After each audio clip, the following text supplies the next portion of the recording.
Hey YouTube, I know it's been a while, but I thought I'd switch that back. Talk about our Trek bicycles.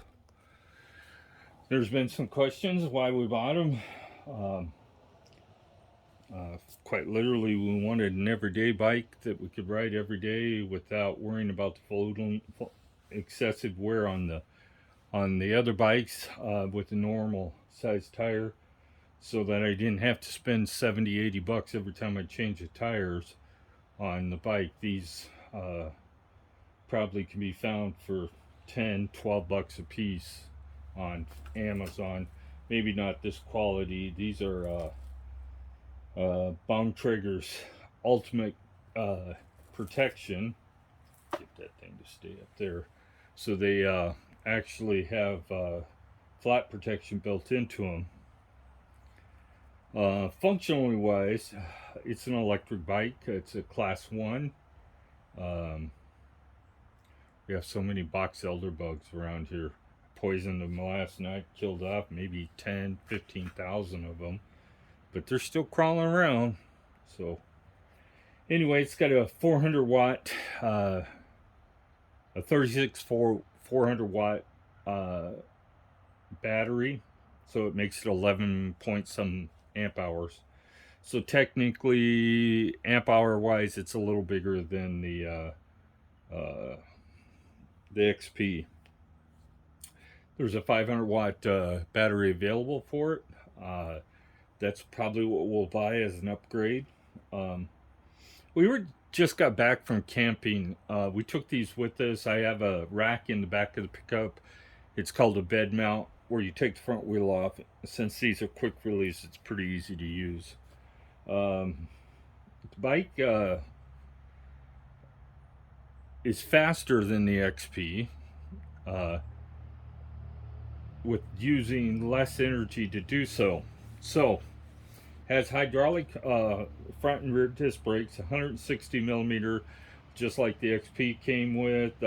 Braking power are about equal, except for modulation, and amount of pressure needed to stop the bike is less less pressure and better modulation of the brakes. So you can tell exactly how much pressure you need to put to stop, which is typical of hydraulic brakes. Uh, Not much lever feel, so you lose a little lever feel but gain a little power. The pedals, I could take them or leave them. I don't sure. I'll change them. They're Bontrager plastic. I believe they're plastic. Yeah, they're plastic. Pedals, they're just standard pedal size. 170 millimeter cranks. A 40. This is a 40 newton meter Bosch Active Line motor. It's a mid-drive motor, and that was one of the things I wanted was mid-drive. I played back and forth with buying a Bike Tricks with a Bafang 620 in it. It is 160 claimed 160 newton meters. I don't know if anyone's actually ever tested that, but I've seen the Bosch line, the performance line, the CX line, which is rated at 85 newton meters, do things that the 160 newton meter Bafang would not do.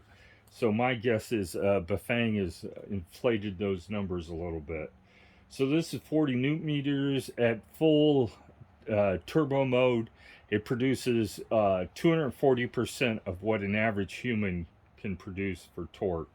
So it's 240% assistance. That number goes on some mid drives as high as 380%. Just depends on which line you have. Now Bosch makes the performance line that has will allow speeds up to 28 miles an hour. This one's limited to 20, no throttle, and I don't miss the throttle because I hardly ever used it anyway. It's a 9-speed gear system. It's all Alivio, which is it goes Nocturni, Altus, and then Olivio, and then above that I think is Diore. Uh, so it's a couple steps up from the bottom of the line stuff. Uses some Japanese knockoff hubs. I'm not sure who makes them. Whether they're splined hubs or not, I really don't know. They don't appear to be. Just looking at the front one, I don't see any splines holding the disc. These are a Shimano braking system.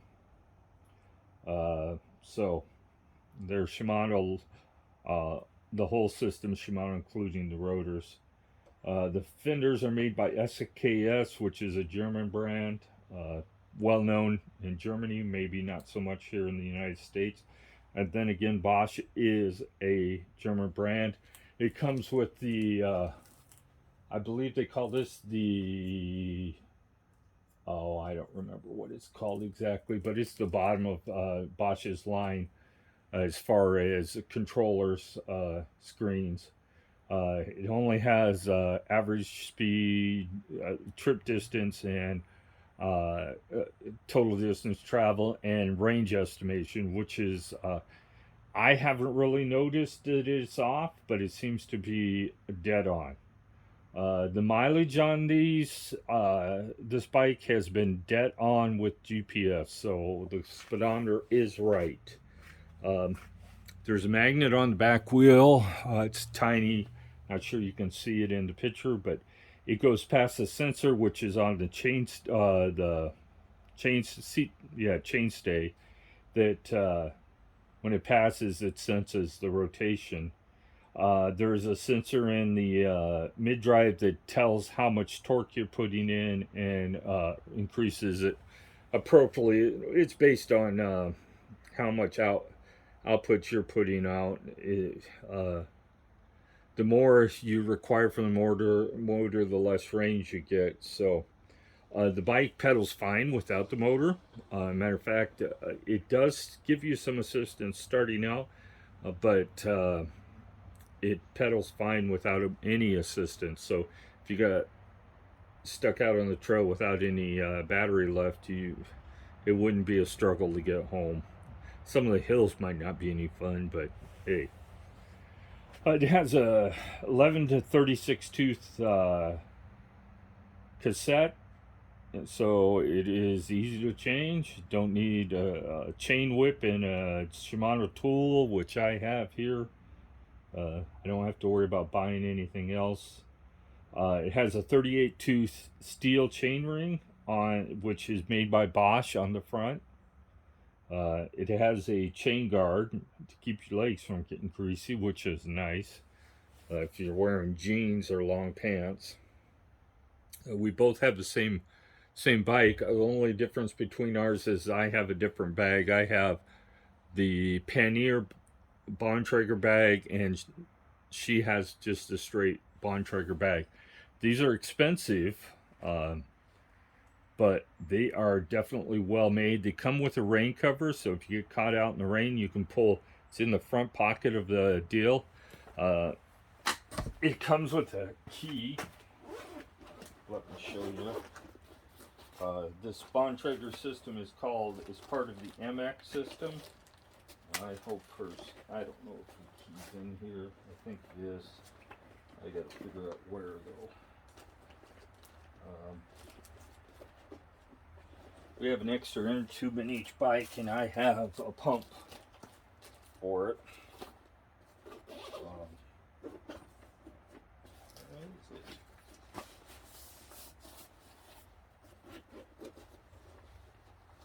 There it is. So it's a key. Goes in the back here. And you have to look at it to see it, but stick it in a key slot.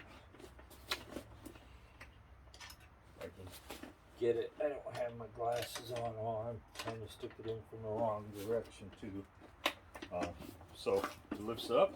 I pull the key out, and it slaps on. It's the only thing that holds the bag on is the locking system. So If you don't have the key, you're not getting the bag off the bike.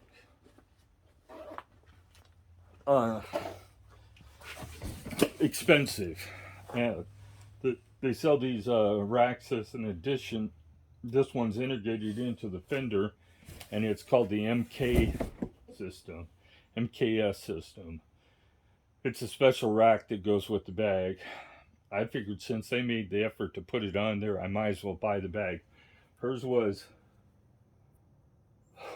$130 and mine was $160, so they're quite spendy. Dawn Trigger has a great reputation of producing quality stuff. So, as a suspension seat post, I'm on the. It's kind of hard to keep your seat set at the right height with it. You try to set the seat height when it's sunk down with your weight on it, and good luck with that. I haven't quite figured it out either yet, because it depends on.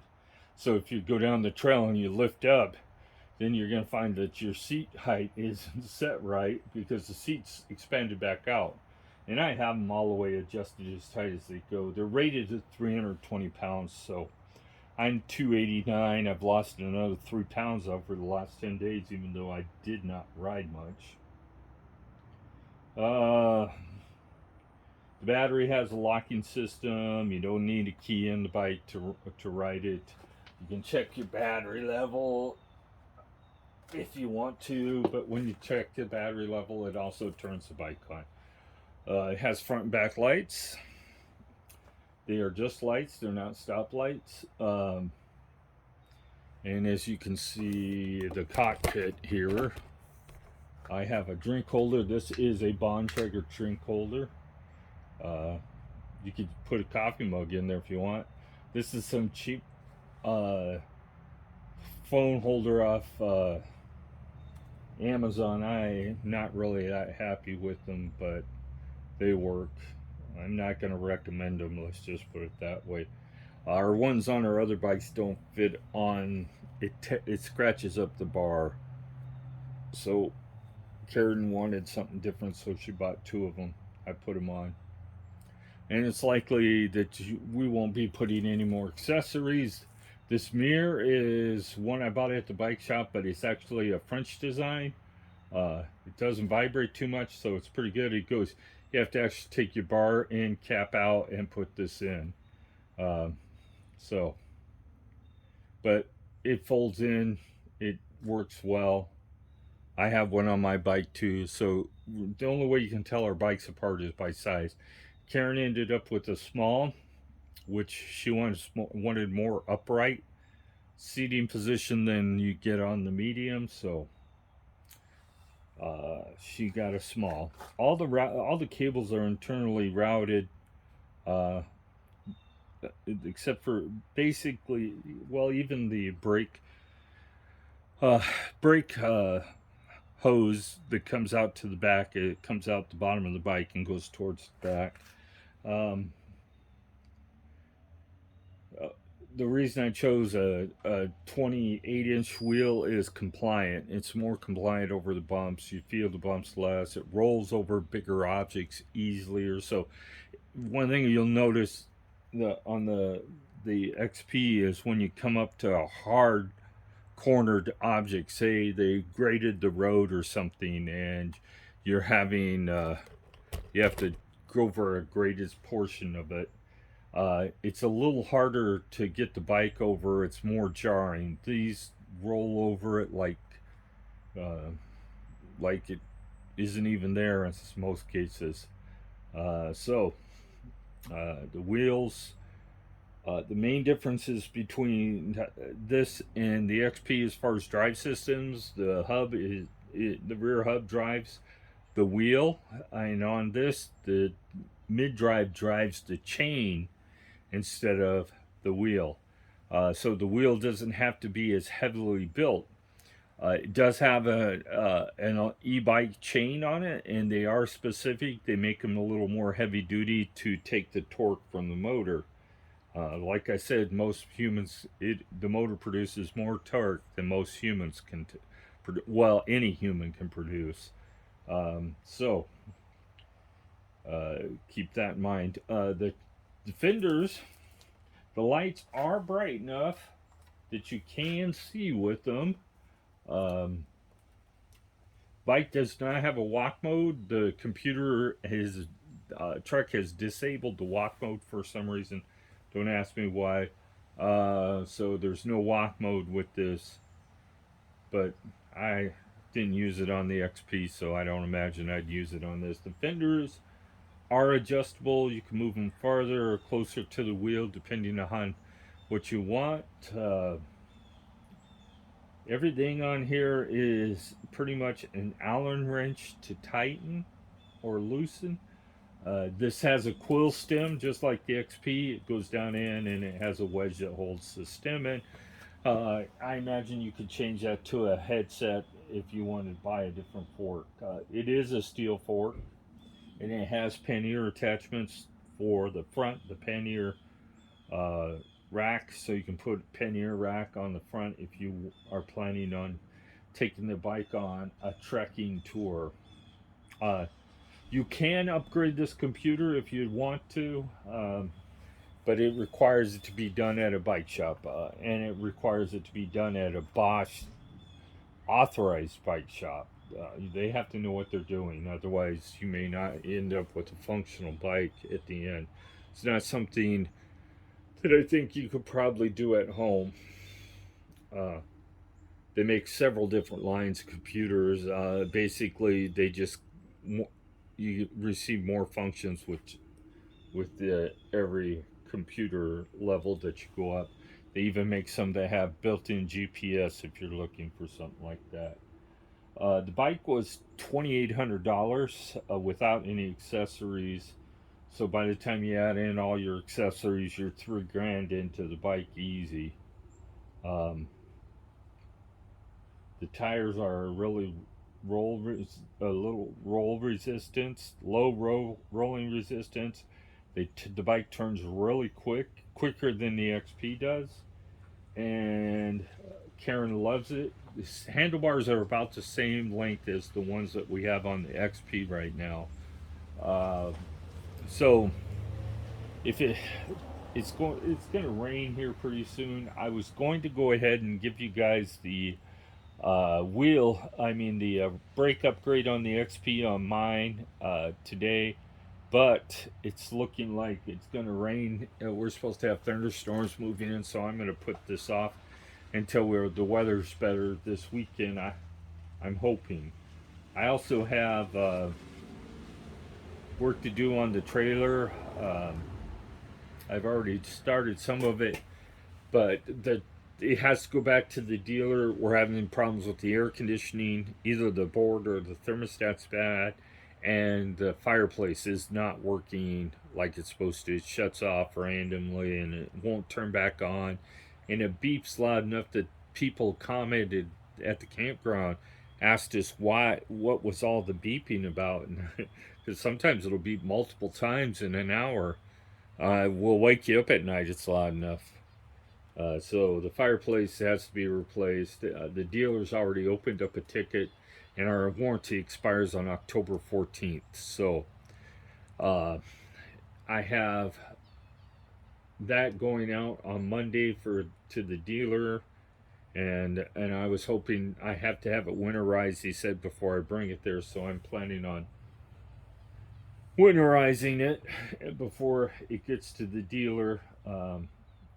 So I have that work to do this weekend, and I need to empty it. I just got the satellite going too. Whether you guys realize it, we bought a dish satellite for it so we could boondock. I bought a new generator which runs everything. Not questionable mark. Runs everything and does it quietly. I can turn every item on in the trailer that uses 110, and it doesn't hardly come off idle. Even when the air conditioner starts, the compressor starts, it only comes off idle for a second and then goes right back down to it. So I guess it's better to have over buy your generator for your RV than under buy. Keep that in mind.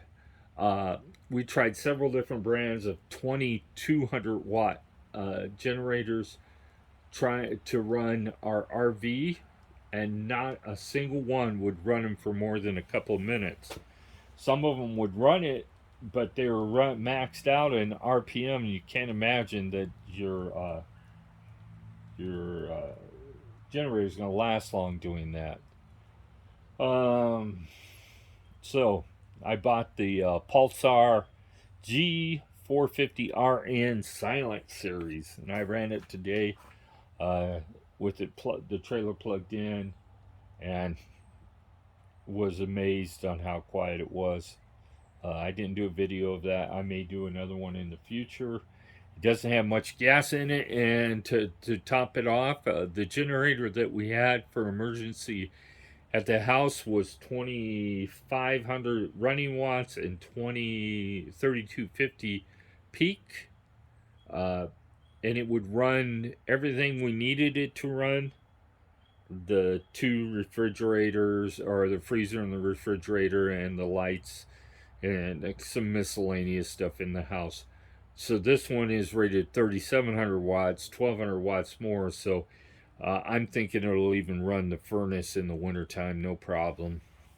As long as we're not trying to start everything all at once. And probably no problem either way. But that's neither here nor there. I have that set in the front of the garage. I am going to talk to the dealer and see if they can get East to West to agree, if it's agreeable to put a generator box on the back of the trailer, right? Move the spare tire over some more, and then put it right next to the spare tire and put the generator on the back bumper. Um, if not, then it'll just get carried in the truck. It weighs 109 pounds, but I'm also looking at a bigger truck. I'm probably going to stay with Dodge, probably go with the 2500 diesel. And the reason for the diesel is, if you ever tried to get gas when you're driving long distance, there is actually times that we have to disconnect the trailer because there's no way we can get it into the gas station, fill up, without have to try to back a trailer out into traffic. So a lot of times I end up dropping the trailer real quick and going and getting gas and re-hooking up the trailers, which is a pain in the ass. So I'm thinking I'm going to buy a diesel, and if anything, I can pull up into a semi pump and fill up if I have to. Well, it's starting to sprinkle out here. I'm under the awning, so you guys, but the bike is getting wet. They are rated to an IP standard. I don't remember what it is. It's not 65 or 67. I think it's like 47, something like that, which means it can get no pressurized water, but it can get rained on. Uh, so the battery is supposedly rated higher than that, but I couldn't tell you what it is. And the batteries are quite expensive for this bike. If you think they're bad for the XP, they're $637 for this battery, and seven something for the $799, I think, for the 500-watt battery. Bosch has a commitment. It says right on their website that they will always have batteries available, that their battery systems are standard, and they do not plan on changing them in the future as far as size and standards. So no worries there. If you're worried about buying a second battery because you think that at some point they won't be available, Bosch is saying that they will always produce batteries for their systems, and this is a Bosch battery, a Bosch motor, and a Bosch controller. So it's all a system. It's not mismatched. Everything's designed to work together. Well, I'm going to call that a video. I did not use my new camera because I found that if I go over 4 gigabytes on a video size, it splits into two, and then I have to go up and edit it. But I know how long I can go talking with that one. But I am going to start using that just for the simple facts. I can see what it's recording, whereas with my phone, I have to actually physically look. So please like and subscribe. And if you have questions about the Trek Verve, it's the Trek Verve Plus 2. They make a Plus 3 and they make a couple other models. This is the bottom of the line Trek line, so if you're looking thinking you can find a cheaper one, this is it. Have a great day.